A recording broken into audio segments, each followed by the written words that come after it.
Jadi kita kalau kamu tengok dia ada 6 lah. Kalau yang ni untuk 6 bucu. Ni dia punya claim bahagian tapak dia. Jadi ada 2 bucu pada 5 yang lain ni, daripada baki 5 bucu yang lain ni, yang paling dekat lah. Yang paling dekat dengan claim K prime bahagian tapak ni. Jadi apa yang kita perlu, apa pun kamu perlu buat, malah kita kena ambil akan jangkau lukis, kita letak dekat puncak dia ni, kat pandangan atas ni, kat K. Dan kita pilih bucu yang terdekat dengan K prime. Jadi ada 2 bucu, satu bahagian atas ataupun bahagian bawah. Jadi boleh pilih mana-mana bucu ni lah sebab dia jarak dia sama. Lainlah ada satu bucu yang paling dekat. Jadi bucu yang terdekat dia ada bahagian atas dan bawah. Dua-dua jarak dia sama. Jadi okeylah, contoh bahagian bawah. Baik, bucu kita akan buat pusingan sampai sini. Kena tak? Kena tak kena? Okay, kalau kena, maksud dia, kita boleh ambil lah. Kalau kena lah. Kena, maksud dia kita boleh ambil terus dia punya panjang sebenar ni dari bahagian pandangan hadapan bawah ni. Dia punya panjang sebenar. Kalau kena lah. Kalau tak kena, baru kita panjangkan. Kalau tak kena, contoh dia lah. Kalau kita pusing ni, dia tak kena. Kita kena panjangkan garisan penengah dekat sini sampai hujung ni. Kita akan dapatkan lah titik dekat mana dia kena kita pusing tu. Kita akan garis ke bawah ke tapak. Itu sama ketinggian dengan tapak ni kena dekat mana. Contoh kena dekat tepi ni. Kita akan garis ke puncak lah pandangan hadapan ni. Baru dapat panjang sebenar. Tetapi dalam kes ni, dia kena. Kalau dia kena, maksudnya dia punya panjang sebenar dia kita boleh ambil teruslah daripada pandangan hadapan. Ataupun bila dah pusing macam tu, dia ambil lah. Betul lah bucu ni akan betul dekat bahagian bawah ni. Bahagian bawah. Okey, kemudian kita nak buat bukaan dia lah. Paran dia. Jadi kita ambil dia punya ketinggian maksimum dan juga minimum. Kita boleh garis lah ketinggian maksimum dan minimum ataupun ketinggian pandangan hadapan dia daripada puncak dengan tapak dia.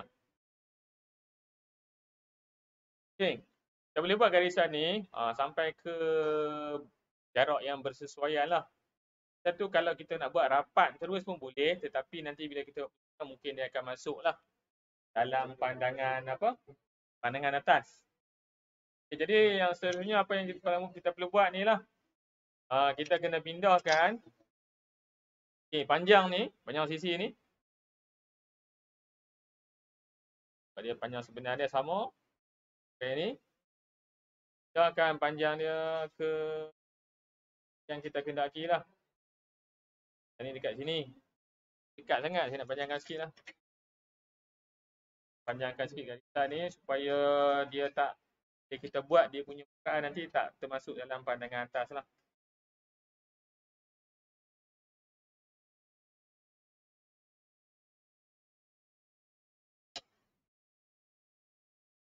Okay. Kod ni punya tu, nak selarikan lah.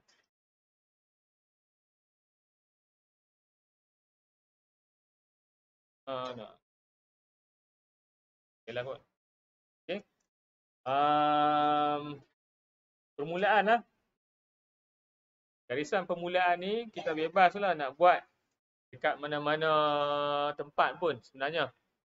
Kalau kertas tu kira ada ruang yang banyak lagi, bolehlah ke depan lagi. Kita cuma nak mengelakkan dia masuk kat dalam pandangan atas sahaja. Sebenarnya kalau kita nak buat rapat dengan lain ni, ada juga yang boleh buat rapat dekat sini. Nanti kalau buat rapat kat sini memang betul-betul dia akan masuk lah dalam pandangan atas. Walaupun tak salah tapi kita cuba nak elakkan lah. Okay, ini adalah panjang sebenar dia. Sama lah. Sama dengan sini. Kita kena buatlah bukaan.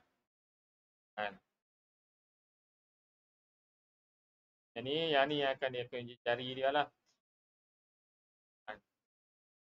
Sampai ke atas.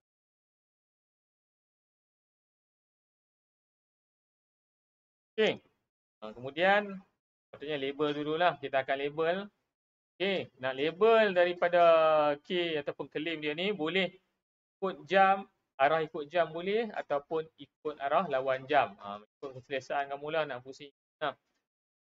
Ikut jam boleh, lawan jam.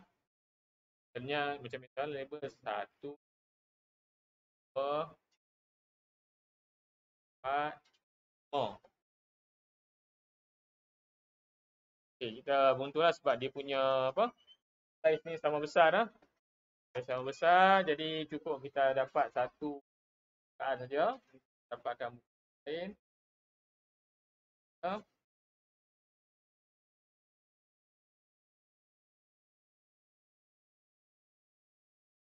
Sama macam ni lah kita buat penggerakan selari.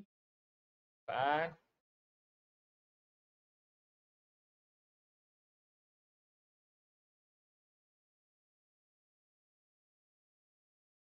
Cukup. Okay, prime kat bawah. 1, 2, 3, 4, 5. Okay. 3, 4, 5. Balik pula K prime. Okay. Okay, beruntunglah sebab dia punya saiz sama besar semua lah. Okay, kalau kita nak dapat kepastian juga untuk setiap bucu tu, tapi kita dah tahu dah, CBT memang kena lah. Dengan 5, dia akan kena dekat sini. Pastian lah. 5, 4. Ini untuk jika. Yalah, dia kena.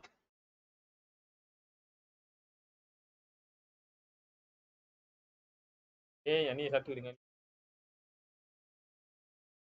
2 dengan 4 dan hujung 1. Yang ni dia kira memudahkan lah kalau ada melibatkan, mungkin ada yang setengah sisi tak ada nantilah. Semua lengkap.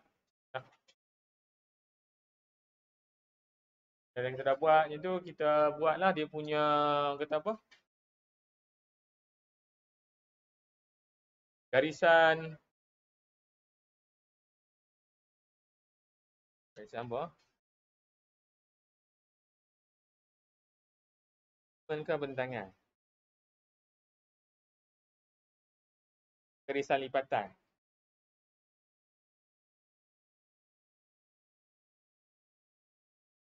Ni garisan lipatan lah yang ni sebab dia memang ada kan segi-segi dia tu untuk setiap 6 bahagian piramid tu. Okey. Ini garisan lipatan. Okay, dan memandangkan dia bentuk tapak dia piramid ni garisan lurus, kita buat benda yang sama lah untuk tapak dia bahagian bawah. Kalau kita tak buat ni, dia jadi objek ni full. Jadi untuk tapak dia kita sambungkan K prime dengan 1 dan 2 dan seterusnya lah. Bahagian tapak memandangkan ini adalah objek piramid 6.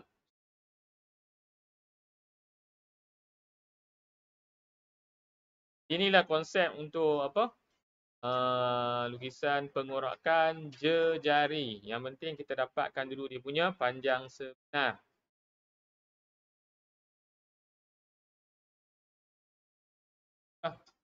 Tak tu lah. Senang je kan.